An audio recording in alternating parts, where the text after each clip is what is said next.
Hi there and welcome to the show. I'm Nancy Guppy coming to you from Linda Hodges Gallery in Pioneer Square, a legendary Seattle art gallery that will be closing at the end of June. Linda grew up in New York City, going to museums, galleries, and theater with her parents who collected art and supported artists, so she was bitten by the art bug at a young age. Once in Seattle, Linda worked as an art consultant, co-directed the Fountain Gallery, and in 1983 opened Hodges Banks Gallery, which eventually became Linda Hodges. In her 40 years as a gallery owner, Linda has represented prominent West Coast artists with strong national reputations, including Kurt Solmssen, Lucinda Parker, and the late great Alfredo Arrighin. Linda has also been a relentless champion of younger artists, such as Clara Glossova, Ryan Molenkamp, and Lisa Golightly. Linda's final exhibition features paintings by renowned artist Galen Hansen, who has been with the gallery for 38 years. June 28th is the gallery's last day, so plan your visit soon. Hours and location are at lindahodgesgallery.com.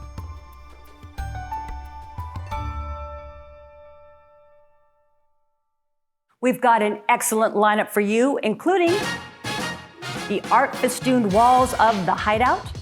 Of the 101 paintings on the wall, 84 of them are available for sale. The rest are part of our permanent collection. A major installation from artist Emily Counts.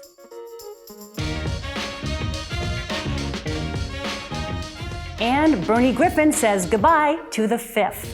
I was here on the very first preview of Hairspray, and I was sitting in the audience and went, oh my God. And we'll begin with filmmaker David Wild's portrait of the dynamic, hilarious, and no-holds-barred painter Camille Patha. It's a need. I have a great need to make art. I can't explain it. All I know is there's a desperate need. The painting can't give the viewer anything unless the viewer has something to give the painting and can emotionally connect with passion and a kind of sophistication and a depth of knowledge and hurt and love and passion and longing. All those things are in each painting. And if you haven't got anything in your little soul, you're not going to get anything out of the paintings. I'm not going to tell them what to think. The paintings have to stand on their own, when I'm alive now and when I'm gone. I make paintings because they're waiting for me.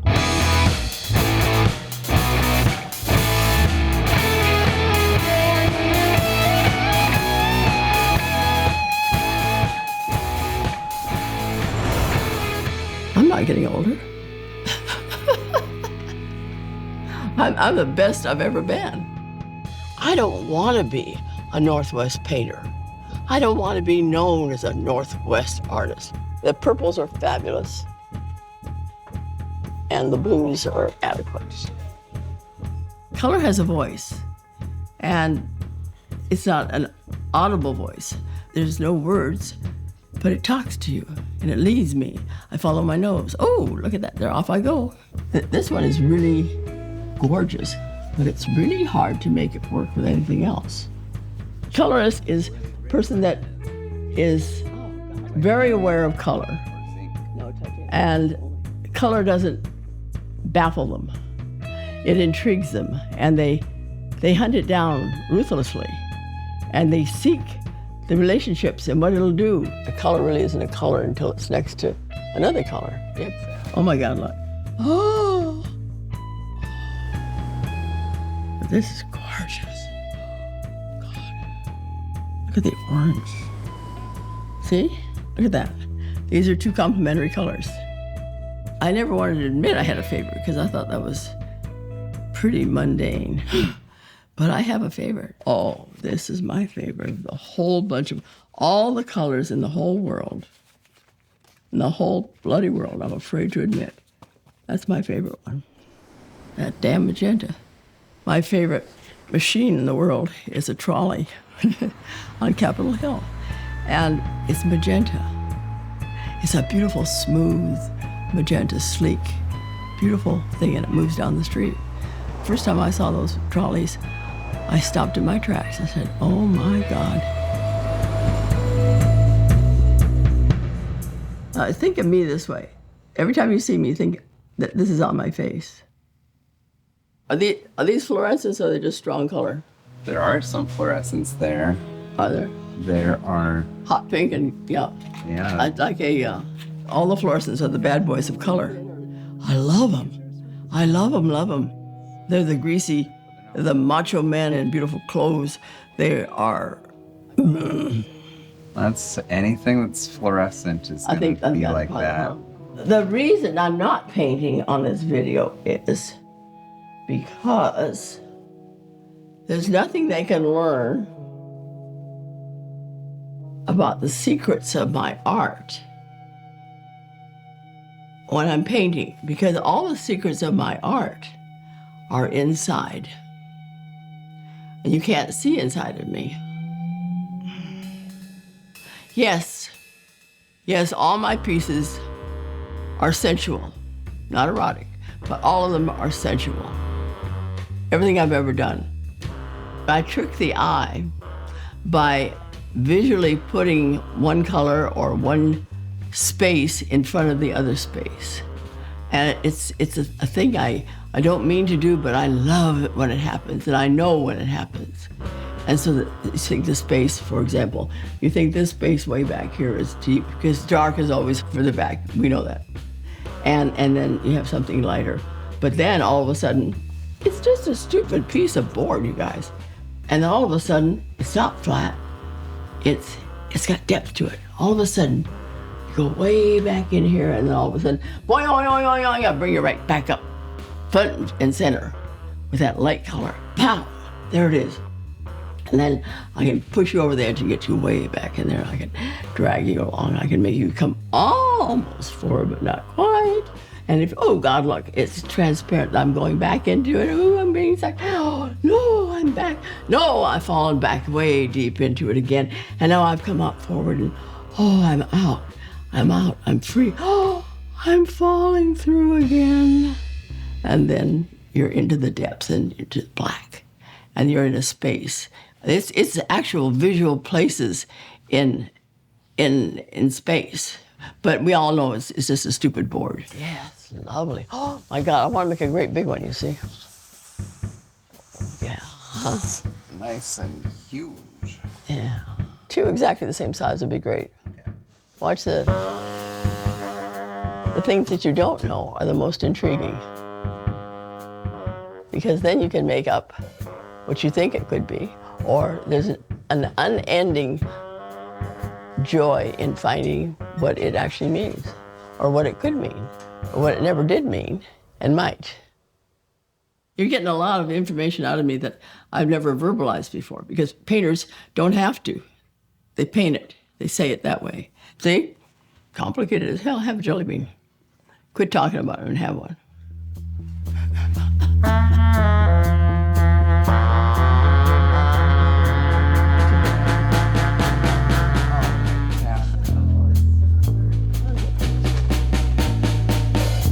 Pastels? Oh, yeah. Good. Ooh, my flowers. We need to photograph those two big ones and the two small ones, three small ones. I've always kind of been outspoken. As a young woman, that's forbidden, you know. Young man, it's okay. You can't live in the past because you're living in the present thinking about the past, and what good is that doing you? It is my life by breathing in and out right now. That's what it is. It's all about that. That's all there is. That's all there is. Now, I don't want it to stop.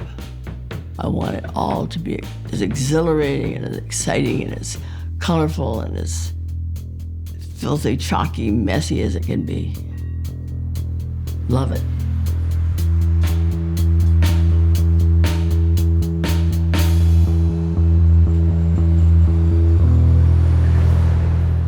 It's remarkable to be alive. Breathing in and breathing out is remarkable.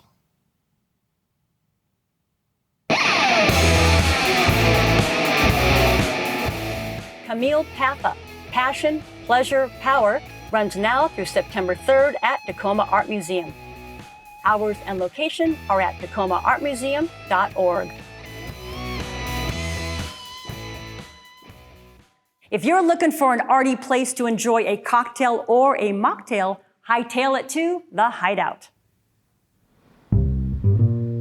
I'm Jeremy Bubin, and I am the curator of the Hideout. The Hideout is Seattle's best art bar. It is a dive bar with 100 pieces of art on the walls and great cocktails. Of the 101 paintings on the wall, 84 of them are available for sale. The rest are part of our permanent collection. And anybody who comes in can become a collector. The Hideout has a wide array of patrons, from hospital workers to First Hill residents to artists. So we create an atmosphere that is surrounded by creativity. We have interesting paintings on the walls that spark conversation and remind people that we're living in a town with great art. Many of the artists on the walls are what I would consider established Seattle artists. They've had shows at galleries, but I'm also always on the hunt for new emerging artists that maybe haven't had a show yet, but I get wind of their work or see it on Instagram, and nothing's more fun than putting something up for the first time for an artist. One thing that is fascinating to think about is how many hours and how much of people's lives are poured into these paintings on the walls. For some people, it's a lifetime to get to the image you're seeing. Other people, they're just discovering paint and just starting to express themselves. But every painting has a personal story to tell. I was so happy to get the large Tondo painting from Sullivan Giles. It's the hands with the tattoos. And it is just exquisite and massive. Another piece that I really like is Blake Blanco's The Fallen One. It's this red devil angel, and he kind of looms right behind the patrons, casting his glance down at them. And also, I was really happy to get one of Laura Hamjay's Viaduct paintings. I have cataloged all the art on the walls, and we put out a magazine roughly quarterly. Everything's pictured. You can find what you're looking for really easily.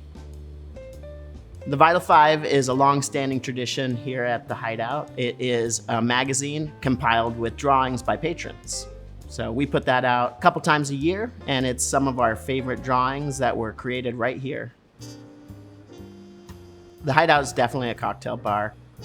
Probably the most popular drink on the menu is the Andy Warhol, and that is a cosmopolitan and a Polaroid picture of yourself. My advice for anybody that wants to buy art that hasn't had experience with it is just follow your heart, buy what you like. The hardest thing with art is the ones that got away. So if you really love something, figure out how to buy it and then make it part of your life.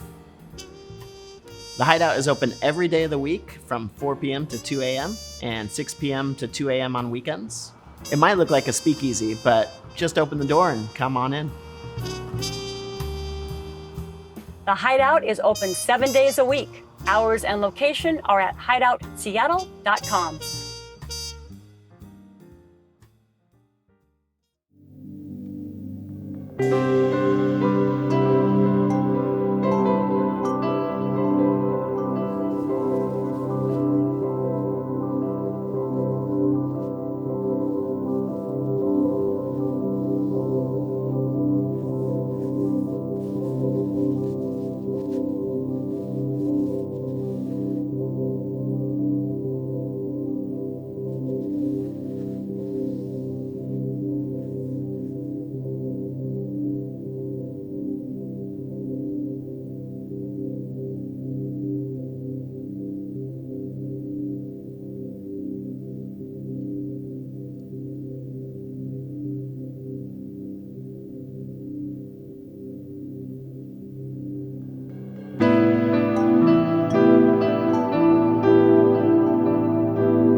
Bernie Griffin, managing director at Fifth Avenue Theater, has been a powerful voice in the local art scene for over 20 years.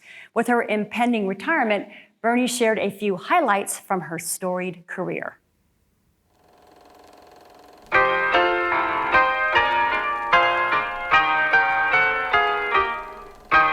The Fifth Avenue Theater was built at the same time as the Skinner Building in 1926, and it started as a vaudeville movie palace and went along into the 70s as a movie theater. So a lot of folks I know who are my contemporaries talk about coming here in high school and seeing Jaws, which would have been like the last big movie that folks would have seen at the Fifth. And then it closed. And it was the days of the rise of the suburbs, Cineplex Odeons, movie palaces in urban areas were kind of falling out of favor. And so the Fifth Avenue closed in the late 70s. And what happened was it was a lot of the same folks who brought the World's Fair to Seattle in the 60s. They turned their attention to what the next issue facing Seattle was, and it was the revitalization of downtown. Prior to 1980, there was not a venue in Seattle where a Broadway touring show could come. And so it was renovating the Fifth Avenue to move it from a movie venue to a performing arts venue. And the first show that came was Annie. It was a brand new show. And it came and it ran for weeks and weeks, and then it came back and it ran for weeks and weeks. And then in 2000, the board said, it is time for the Fifth Avenue to have its own artistic profile. And so David Armstrong was hired as the first ever producing artistic director. The Fifth has transformed from a roadhouse to one of the leading musical theater producers in the country. I was here on the very first preview of Hairspray, which was the first pre-Broadway that had ever been done in Seattle. Of course, ever been done at the Fifth. And it was an unknown entity. And I was sitting in the audience and went, oh my God. This is something I have never seen before, I had never experienced before. You knew that this was something amazing. And the audience felt it. We get to allow an experience that is really worlds away from the everyday. Come in and just be transported to a new place. For me, it's always about the music. It's that thing that just, that moves me. I think the most wonderful thing for me to hear is when somebody who worked here as a kid, their first job out of college, and then they went on, and they say to me, you had a big impact on my career and starting out, and these are the lessons that I learned. And I mean, because people did that for me. It's handcrafted. It's handcrafted art form. It's handcrafted how we do things. And that's really lovely. Well, I want to talk about somebody here who has been with me every step of the way, and that's my husband, Sean Griffin. He experienced everything that I went through here, the ups and the downs, the goods and the bad, the triumphs and the hard times and everything else, and I couldn't have done it. I couldn't have done it without Sean. We've been talking a lot about what's been on stage, but this is also about community engagement and ensuring that we are part of the communities we serve outside of this amazing physical structure. We have programs that reach 75,000 young people throughout the state of Washington, whether it's touring in a van with, the backdrop, and you go out into the schools and perform. Will we see you around the theater after your retirement? Oh yeah, I'll be selling golden tickets out there. I'll be volunteering at the table next spring if I get a call. Fingers crossed. Happy trails, Bernie. And you can learn more about the Fifth Avenue Theater's 2023-24 season at fifthavenue.org.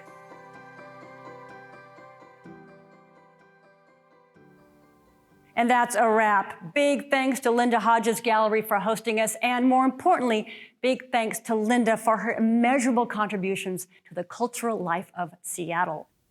The gallery's final exhibition, showing paintings by Galen Hansen, closes on the gallery's final day, June 28th. And thanks to you for tuning in. We're going to take a little summer break, but we'll be back in the fall with lots more local art. So enjoy these warm days, and we'll see you in September.